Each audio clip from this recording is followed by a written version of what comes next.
बी इन ए आय, एम इन ए आय, आता डिग्र्याच आलेत ना. तर ह्या डिग्र्या आल्या याचा अर्थ काय की AI हे एक टूल आहे. बरोबर. ह्या टूलचा प्रभावी वापर करण्याला शिकणं हे महत्वाचं आहे. म्हणजे थोडक्यात AI अजूनही परिपक्व नाहीये. अच्छा.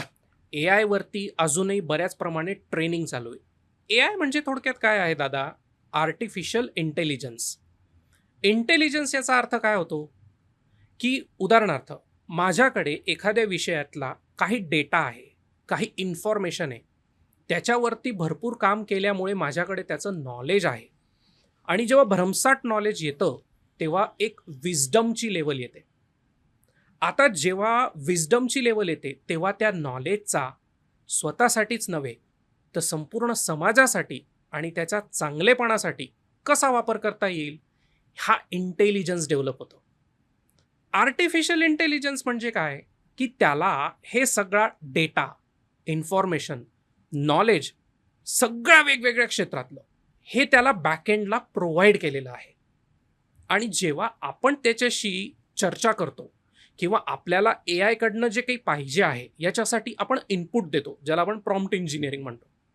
तर AI ला इनपुट दिल्यानंतर तो त्याचे विचार करून वेगवेगळ्या अँगलने मग तो आपल्याला तसं आउटपुट देतो. म्हणजे थोडक्यात आपलं विचार करण्याचं जे काम आहे, एखाद्या गोष्टीमध्ये कृती करत असताना वेगवेगळ्या अँगलने विचार करणं हे AIच्या माध्यमातून मग खूप सोपं होतं. अच्छा. थोडक्यात AI ला आपण काय म्हणून बघितलं पाहिजे? टूल म्हणून. मग फक्त आपल्याला काय करायचं आहे? त्या टूलचा योग्य आणि प्रभावीरित्या वापर कसा करता येईल फक्त हे शिकलं पाहिजे.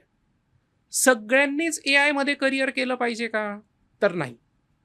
सगळ्यांनीच AI डिझाईन केलं पाहिजे का? सगळ्यांनीच LLM लार्ज लँग्वेज मॉडेल बनवले पाहिजे का? तर तसं नाही आहे.